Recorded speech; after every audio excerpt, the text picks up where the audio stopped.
তো একজন বয়স্ক মানুষও তিনি যদি নতুনভাবে কিছু শুরু করেন, আমাদের সবার উচিত তাকে ওয়েলকাম করা, তাকে এনকারেজ করা। আর ফরগেট ইট যদি না করে তো আপনি নিজেই করুন। You are self sufficient. আপনি এতগুলো বছর অনেক লড়াই করে অনেক কিছু করেছেন, কেন পারবেন না দাদা? নিশ্চয়ই পারবেন। নমস্কার, আমি সুকমল, এনচ্যান্টেড এডুকেয়ারে আপনাদের সবাইকে স্বাগত। আপনার কি মনে হয় বয়স বাড়ার সাথে সাথে সমস্ত সুখ স্বাচ্ছন্দ্য কমে যায়? বয়স বেড়ে গেল মানে কি জীবন শেষ হয়ে গেল? রিটায়ারমেন্ট হয়ে গেল মানে কি জীবনের সব আশা শেষ? আপনি লোকের কাছে বোঝা হয়ে গেলেন? নিশ্চয়ই না। মনে রাখবেন, বার্ধক্য মানে কিন্তু জীবন মোটেই শেষ নয়, একটা নতুন শুরু। It's a new start.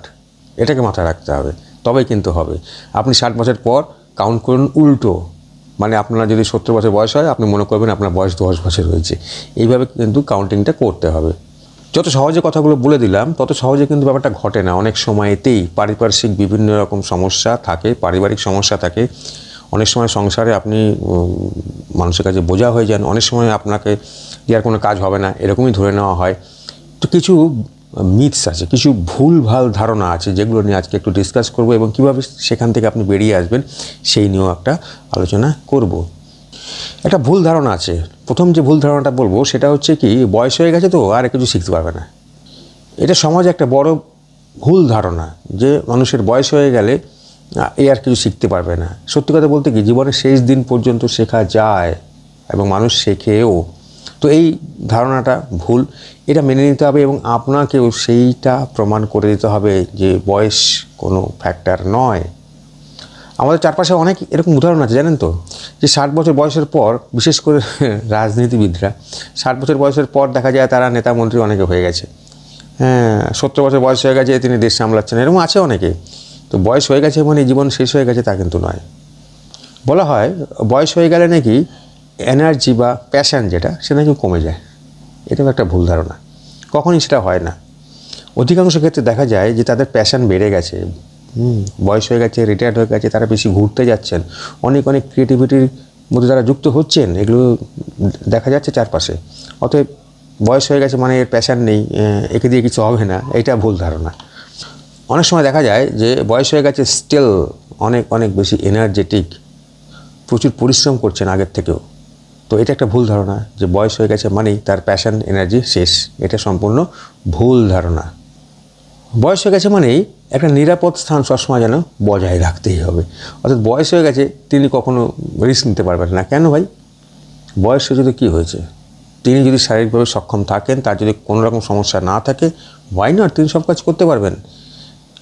আর এখনকার যা দিনকাল এসছে, বিশেষ করে খুব বেশি পরিশ্রম করার দরকার নেই, আপনি সব কিছু করতে পারবেন টেকনিক্যালি। তো বয়স হয়ে গেছে মানে ইনি সব কাজ করতে পারবেন না, এই ধারণাটা ভুল। প্রশ্ন হচ্ছে কাজটা কীভাবে করছেন, দ্যাট ডিপেন্ডস না। কিন্তু বয়স হয়ে গেছে মানে তিনি আর কোনো কাজ করতে পারবেন না, এটা সম্পূর্ণ ভুল ধারণা। সবসময় মাথায় রাখতে হবে, always welcome the new start. একটা নতুন শুরুকে সবসময় আমরা স্বাগত জানাবো। সেটা নিশ্চয়ই বয়সের কারণে নয়, যে কোনো বয়সেই হোক না কেন, নতুন কিছু যদি মানুষ করে, নতুন কিছু যদি মানুষ শেখে, নতুন কিছু মানুষ যদি তার উদ্ভাবনী শক্তির মাধ্যমে সেটা করতে পারে, তাহলে কিন্তু আমরা তাকে অলওয়েজ ওয়েলকাম করি। তো একজন বয়স্ক মানুষও তিনি যদি নতুনভাবে কিছু শুরু করেন, আমাদের সবার উচিত তাকে ওয়েলকাম করা, তাকে এনকারেজ করা। আর ফরগেট ইট যদি না করে তো আপনি নিজেই করুন। You are self sufficient. আপনি এতগুলো বছর অনেক লড়াই করে অনেক কিছু করেছেন, কেন পারবেন না দাদা? নিশ্চয়ই পারবেন। তো যদি মনে হয় everyday you can start in a new way, প্রতিদিন আপনি নতুনভাবে নিজের জীবনকে শুরু করতেই পারেন।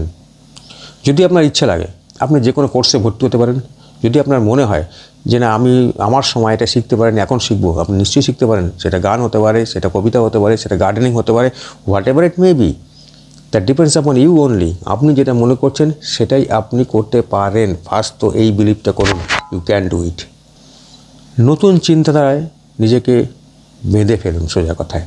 এবং আপনি কি ভাবছেন, আমি তো অনেক কিছু বলে গেলাম, আপনি কি ভাবছেন বা আপনার ক্ষেত্রে কোনগুলো সম্ভব, বা এর বাইরে আপনার মাথায় কোনো চিন্তাধারা আছে নাকি, প্লিজ কমেন্টের মাধ্যমে আমাদের জানাবেন।